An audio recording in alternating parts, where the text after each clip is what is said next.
Bonjour à tous.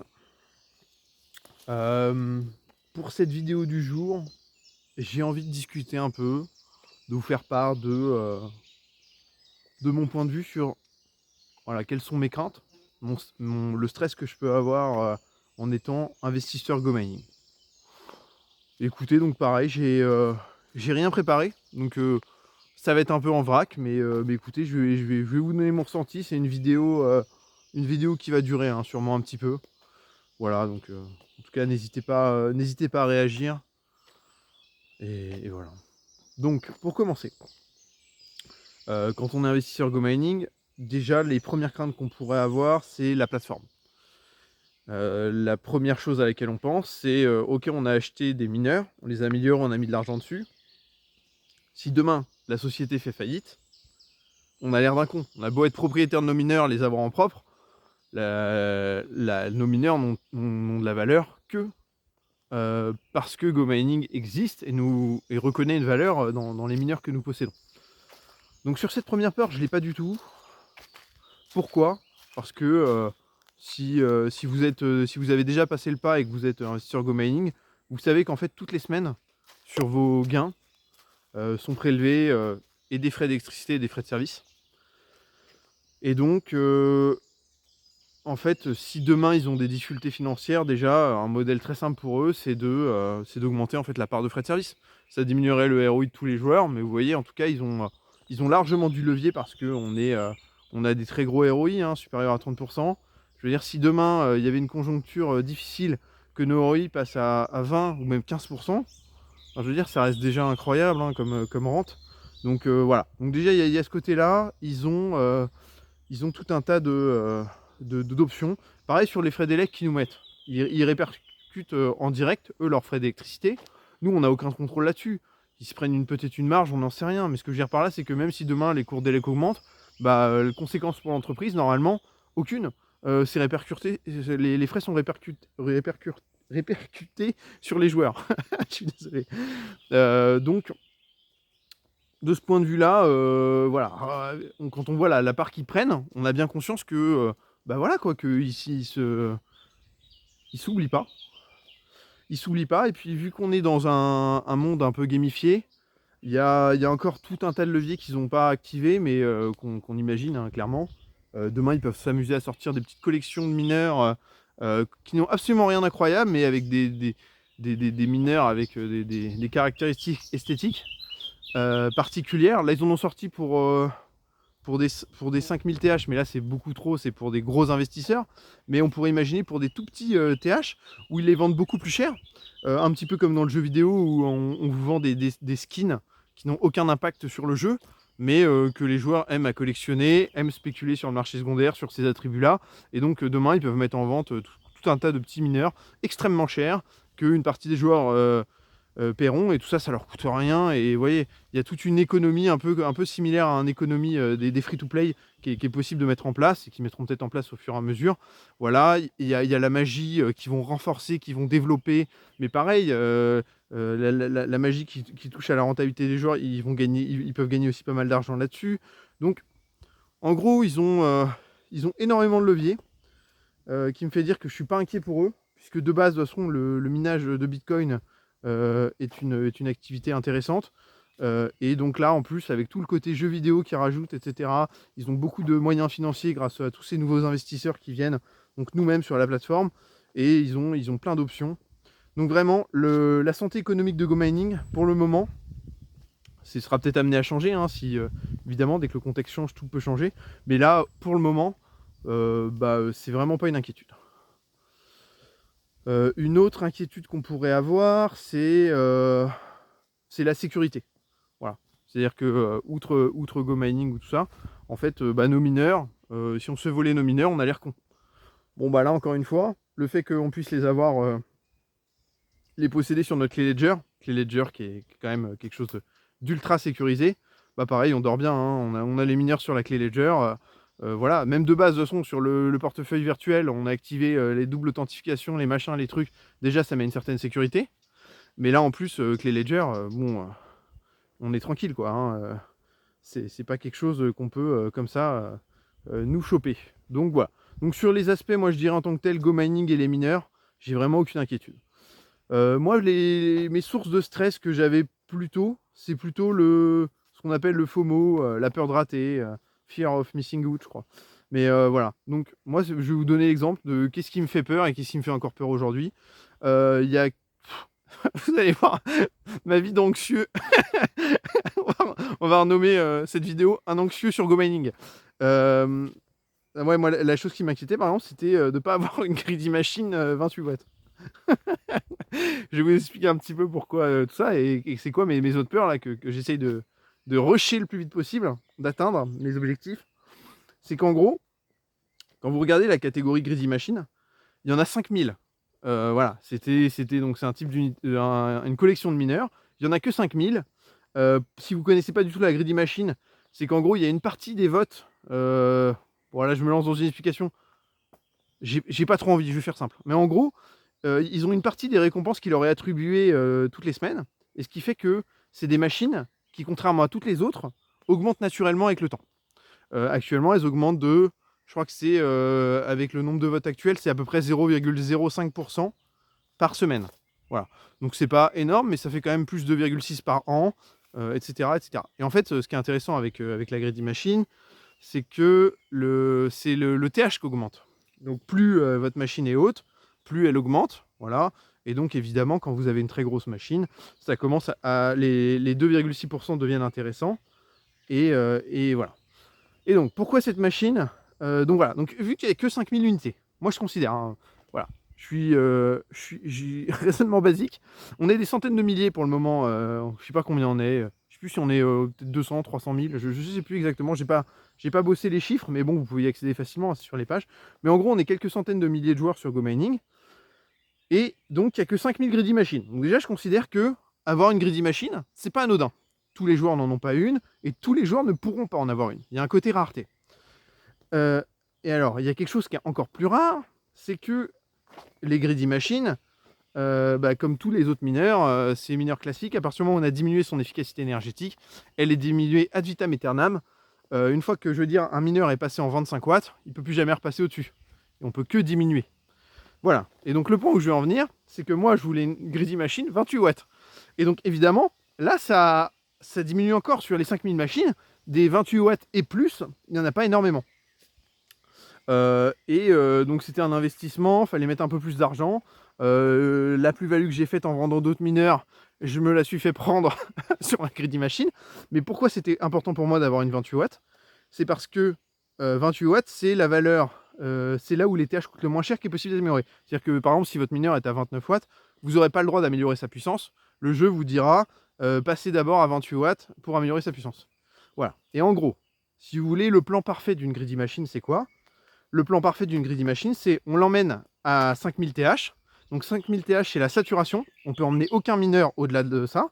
Et donc là, une fois qu'elle a 5000 TH, après, elle va s'augmenter tout seul avec ses gains passifs, ces fameux actuels 2,6% annuels. Sauf que quand vous êtes à 2000 TH, ça représente quand même pas mal de TH. Et donc, elle va s'augmenter toute seule, vous voyez, et vous allez gagner de l'argent. Et une fois qu'elle atteint les 5000 TH, que vous l'avez passé, enfin voilà, vous la passez à 15 watts, d'accord? Et en la passant à 15 watts, là, ce que vous allez avoir, c'est que vos 2,6% d'augmentation, ça va plus être sur du 28 watts, mais sur du 15 watts. Ça veut dire que là, économiquement, votre machine passivement va vous rapporter quand même, en termes de pognon, ça va être assez monstre. Voilà. Et donc moi, c'est mon objectif ultime, monter une 28 watts à 5000 TH. Donc après avoir fait ma ferme syntropique et tous mes autres objectifs, bien sûr. Mais il y a un moment, j'ai envie de monter une 28 watts. Je sais pas combien de temps ça me prendra, hein. Évidemment, plusieurs années. Mais je sais pas combien d'années. Je sais pas si on la verra sur cette chaîne arriver. Mais ça va dépendre de ma rentabilité dans le Go Mining, etc. Moi, évidemment, mon épargne personnelle sera incapable d'amener une machine à une telle valeur. C'est beaucoup trop d'argent. Je serais incapable de mettre autant d'argent sur la table. Ça, c'est une évidence. Mais voilà, j'espère un effet boule de neige. Et en tout cas, c'est l'objectif. Voilà un peu pour vous dire le plan de ma greedy machine. Et pour moi, ça a une valeur. Parce que si Go Mining existe encore dans quelques décennies, bah, vous imaginez bien qu'une machine qui est arrivée à 5000 TH et qui a gagné 2,6% naturellement par an sur du 15 watts, etc., économiquement, c'est une sacrée affaire, quoi. Encore une fois, c'est pour du très long terme, hein. C'est pour des gens, qui pensent que, dans 10-20 ans, ça existera encore et évidemment, si dans 10-20 ans, ça existe encore, ma Greedy Machine, voilà, quoi. Vous imaginez un peu le salaire qui va rentrer. Enfin, c'est monumental. Bon, voilà. Donc je voulais, en tant que fan de Go Mining, je voulais ma Greedy Machine. Donc voilà. Donc ça, c'était les premières peurs accomplies. Ensuite, maintenant, mes autres peurs, c'est quoi? C'est, encore une fois, c'est toujours la même chose. C'est l'histoire de rareté. C'est les machines 28 watts. Si vous voulez, aujourd'hui, vous ne pouvez acheter que créer des nouveaux mineurs 15 ou 20 watts. Si vous voulez du 28 watts, du 35 watts, etc., vous ne pouvez l'acheter que sur le marché secondaire. Donc, c'est-à-dire que c'est des collections qui ont été mises en vente à l'époque. Mais en gros, aujourd'hui, c'est un nombre fini, en fait, ces machines-là. Donc, de la même manière, si vous, pour votre ferme, vous estimez que c'est les meilleurs ROI, que c'est la meilleure façon de croître, et que tout le monde considère la même chose, bah en fait, les 28 watts, il n'y en a pas pour tout le monde, en fait. Donc pareil. Donc là, moi, par exemple, donc je fais une ferme syntropique. Une ferme syntropique, je vous laisse aller voir hein, les vidéos, j'en ai fait plusieurs, 2 vidéos sur la ferme syntropique. Ça consiste justement à avoir tout un tas de mineurs. Je vais avoir un mineur à tous les niveaux de puissance du jeu. Donc ça fait beaucoup de mineurs. Donc là, j'ai balayé quelques puissances. Et donc, il me reste là environ 10 mineurs à acheter 28 watts, à peu près. Je crois 10 ou 11, enfin bon, un peu plus d'une dizaine, pour justement petit à petit les amener. Mais en gros, là, c'est mon premier objectif, c'est d'abord d'acheter tous mes mineurs 28 watts. Parce que qu'est-ce que j'observe sur le marché secondaire? J'observe que les 28 watts par rapport à il y a quelques semaines sont devenus hors de prix. Il y a une vidéo, j'ai fait sur une vidéo au début de la chaîne. Bon, on est encore au début de la chaîne, mais il y a quelques semaines, sur justement un joueur qui me demandait c'est quoi le premier mineur pour bien commencer, etc., etc. Et donc moi je lui recommandais un 28 watts et à l'époque je lui avais dit ça coûte entre 20 et 30 dollars le premier TH. Alors c'est un investissement, on le surpaye un peu, mais bon après c'est rentable parce que faut le voir comme un investissement. Après les TH se payent beaucoup plus bas. Aujourd'hui si vous voulez acheter un mineur 28 watts, un TH, j'ai regardé les prix, mais ils sont aberrants. Et du coup on les achète pas pour un TH, c'est beaucoup trop cher. Faut regarder maintenant, acheter directement 8 TH d'un coup, 10 TH, 20 TH, vous voyez ce que je veux dire?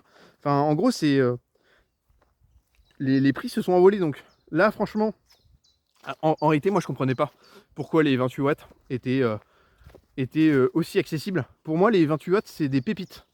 Même encore aujourd'hui, il y a eu la mise à jour là sur le 27 mai qui a renforcé quand même les petites puissances, je ne reviendrai pas dessus, mais malgré tout, les 28 watts pour le développement d'une ferme, pour tout un tas de choses, c'est encore quelque chose d'incroyable avec des ROI assez fous. Mais par contre, aujourd'hui, ouais, bah, on sent le niveau de rareté là se fait sentir, mais énormément quoi. C'est des mineurs sur le prix du marché secondaire qui sont hors de prix. Donc même si c'est cher, bah, je vais les acheter parce que je préfère les acheter un peu cher et avoir un ROI plus bas que en fait ne pas les avoir du tout. Parce que soyons honnêtes, si par exemple je veux montrer, là j'ai des mineurs à monter, par exemple je dois atteindre les paliers genre 192, 512, tous ces trucs là. Vous voyez le prix que ça coûte de monter un 20 watts pour atteindre ces trucs là? Donc même si je perds quelques euros pour les 8 premiers TH de mon mineur, certes, mais au moins je pourrais espérer amener ma ferme à des niveaux satisfaisants avec un bon ROI, voilà. Mais voilà. Donc vraiment, le 28 watts, je cours dessus actuellement. J'ai pas d'argent à mettre, donc c'est mes récompenses. Et voilà. Mais bon. De toute façon, ça sera dans la prochaine vidéo de la semaine prochaine. Mais ouais, je reste sur la ferme syntropique. Je pense que c'est extrêmement intéressant. Et vous aurez. On en rediscutera, mais ça sera à l'occasion d'une autre vidéo. Donc voilà un petit peu pour Go Mining. Moi, c'est ça mes craintes. En fait, c'est plus des craintes j'ai peur de ne pas avoir les mineurs. Voilà, parce que il y a un nombre fini de mineurs qui m'intéressent. Donc c'est quand même assez enthousiasmant. Maintenant, j'ai quand même d'autres peurs. Et là, elles sont pas liées à Go Mining. C'est plutôt lié à l'Europe, par exemple. L'Union Européenne, voilà. De temps en temps, donc je suis évidemment d'autres chaînes crypto, d'autres trucs, etc. Et c'est vrai que régulièrement, il y a des sujets qui viennent sur la table, de réglementation, de comment faire tout ça. Alors, en plus, je comprends rien. Donc là, il y avait quoi? Je vais prendre donc, Christine Lagarde, la présidente de la banque centrale européenne. Donc on entend souvent parler d'elle hein, pour les taux d'intérêt, pour tout ça. Et donc, sur tout ce qui est politique monétaire, elle a chié sur les cryptos, je crois, depuis des années, sur Bitcoin. Sur les cryptos, j'ai envie de dire, il n'y a pas de souci à chier dessus. Mais bon, voilà, sur Bitcoin. Et là, il s'est passé quoi là? Je regardais justement un petit peu ses dernières notes. Le 1er avril 2025, elle a dit qu'elle était Bitcoin maximaliste et qu'elle avait du Bitcoin dans son patrimoine. Et en plus, il fallait qu'elle dise ça le 1er avril.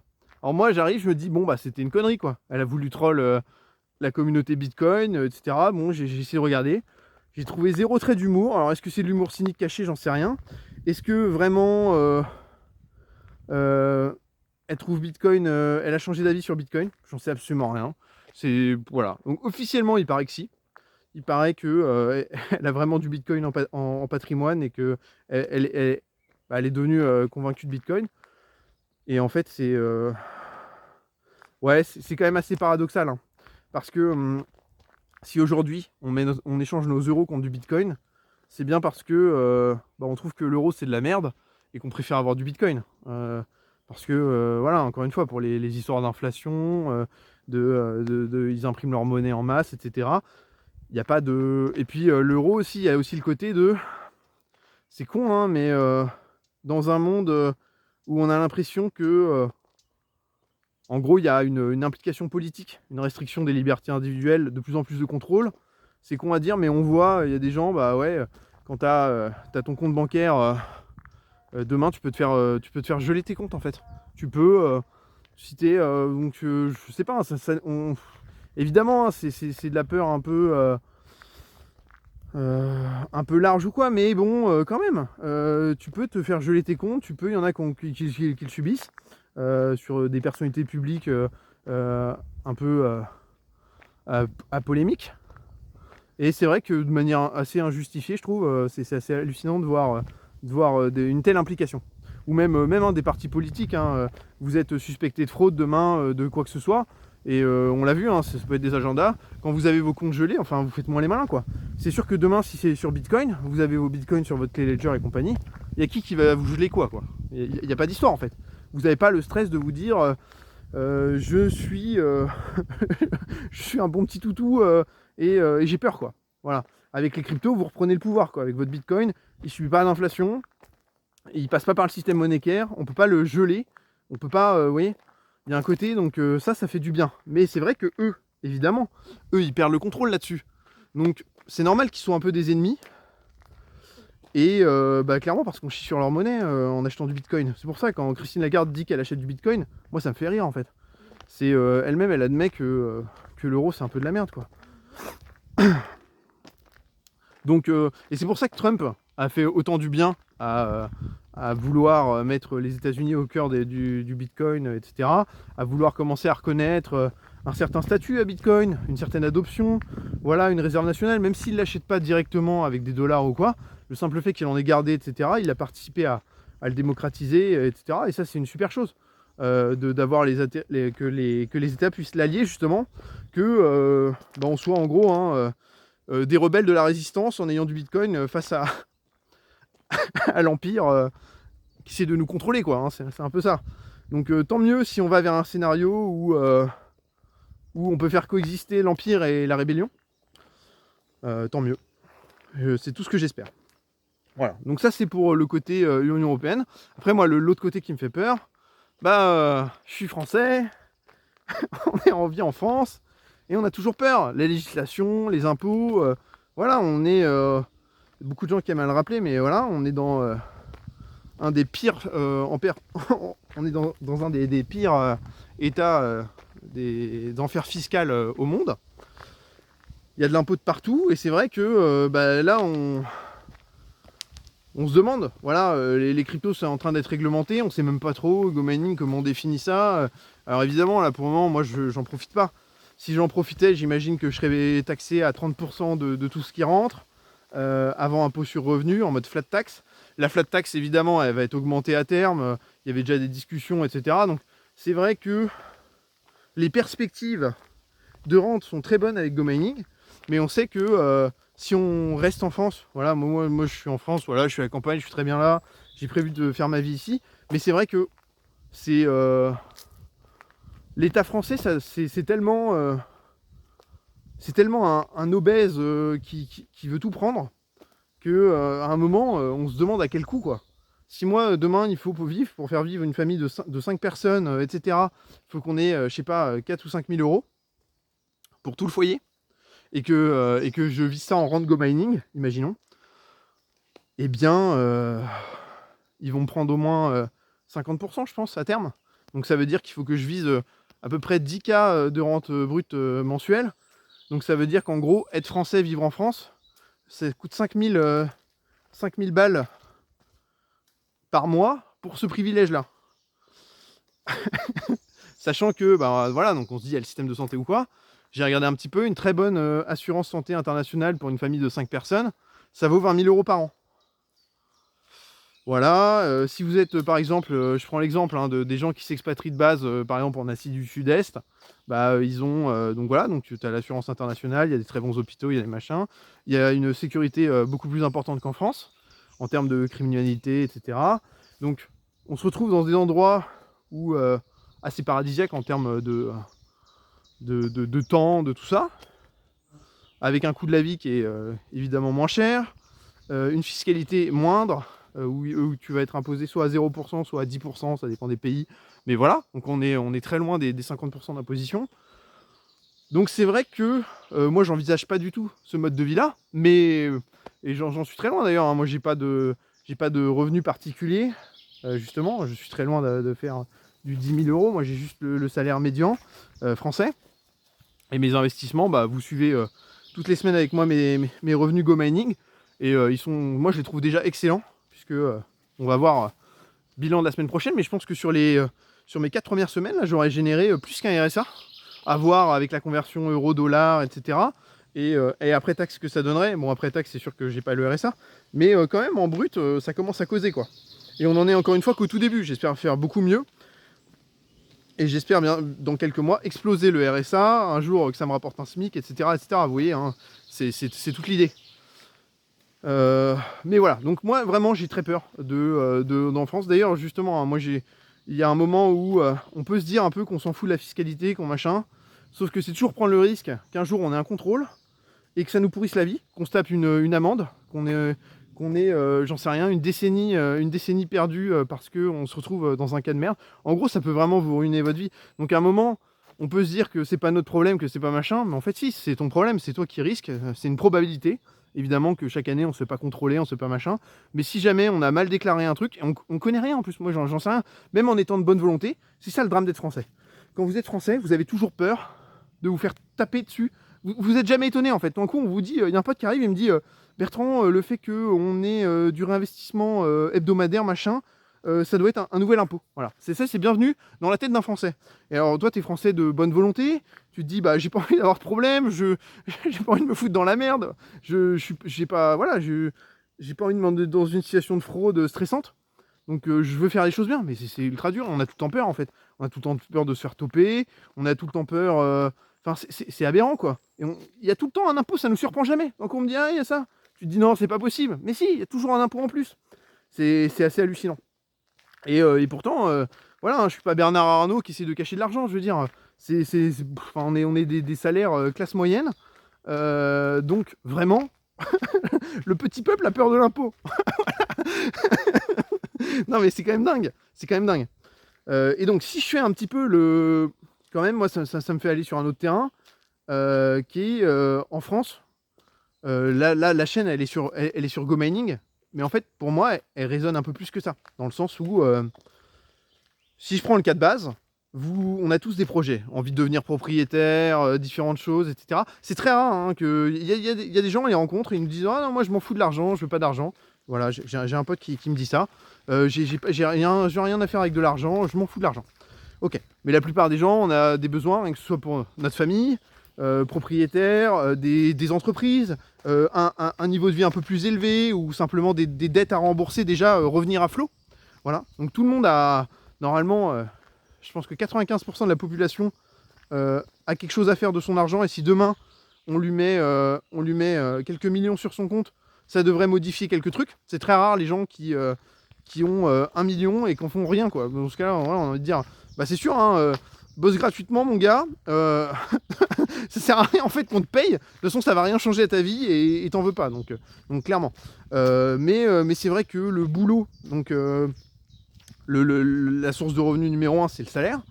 Donc le salaire, pour définir ça, je pense que la plupart, évidemment, il y a toujours moyen. Il y en a qui, voilà, qui font carrière, qui font des belles carrières, qui arrivent à se tirer des très bons salaires. Donc s'investir dans la carrière, pour eux, c'est rentable. Pour beaucoup de monde, en l'occurrence, les perspectives sont pas là, parce que soit il faudrait trop de montée en compétences, soit il n'y a pas le potentiel, ou juste parce qu'ils sont arrivés à un plafond de verre. Donc par exemple, moi c'est mon cas, je suis salaire médian, je suis responsable de site d'un site de production. Donc concrètement, voilà, je suis ingénieur, je suis arrivé un peu au max de ce que je peux, et maintenant alors mon salaire est bas parce que je suis dans un secteur d'activité qui n'est pas du tout lucratif, hein, c'est tout ce qui est chantier d'insertion, etc., etc. Donc on n'est pas là pour être des machines à cash, loin de là. Mais voilà, donc après moi, si je sais que si je veux augmenter mon niveau de vie, mais en fait mon travail, moi je l'apprécie, il va très bien, donc j'ai pas envie de changer de travail là-dessus. Et si je voulais changer de travail en me disant je veux gagner mieux ma vie, je veux que ma famille soit mieux, eh bien ça veut dire là il faudrait que je me mette en quête de nouvelles entreprises qui sont à Pétaouchnok, parce que dans la localité où je suis, voilà, et donc c'est toujours pareil, là c'est bouger, inertie, opportunité, et donc on a tous plus ou moins des contraintes. Il y en a qui ont des contraintes très faibles et qui ont du mal à trouver d'emploi à cause de ça, et c'est dommage, mais c'est vrai que de toute façon, chacun à son échelle a ses propres contraintes qui font qu'il peut évoluer ou non, mais de toute façon il n'y a pas des opportunités illimitées pour tout le monde.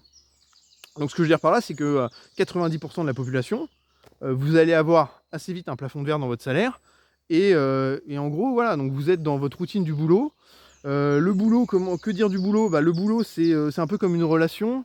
C'est-à-dire que parfois, on est très content d'y aller, on est très heureux de notre boulot. Parfois, beaucoup moins, on se dit ah, faut tenir encore combien de temps? Voilà. Il y en a même certains qui, voilà, qui ne trouvent aucun plaisir à leur boulot. Mais bon, dans ces cas-là, quand on trouve aucun plaisir, généralement, ça dure pas, parce que soit on finit par le quitter, soit on fait une dépression, soit il y a un truc, mais on peut pas rester indéfiniment dans un truc qu'on déteste, purement alimentaire. Donc normalement, on trouve un peu de bonheur, mais évidemment, il y a des moments où ça nous saoule, et que globalement, parfois, ouais, on se dit que, et quand on s'investit dessus et qu'il n'y a pas les proportions les propositions d'évolution, on se dit aussi à un moment, pourquoi je m'investis autant? Voilà, on aime bien, bien sûr, hein, les gens ont généralement à cœur on a tous à cœur de faire du bon travail, de participer correctement dans la société, etc., d'avoir des bonnes valeurs. On le fait d'abord pour nous, mais c'est vrai qu'il faut pas trop commencer à se mettre dans la tête de ok, je m'investis pour être rémunéré beaucoup plus.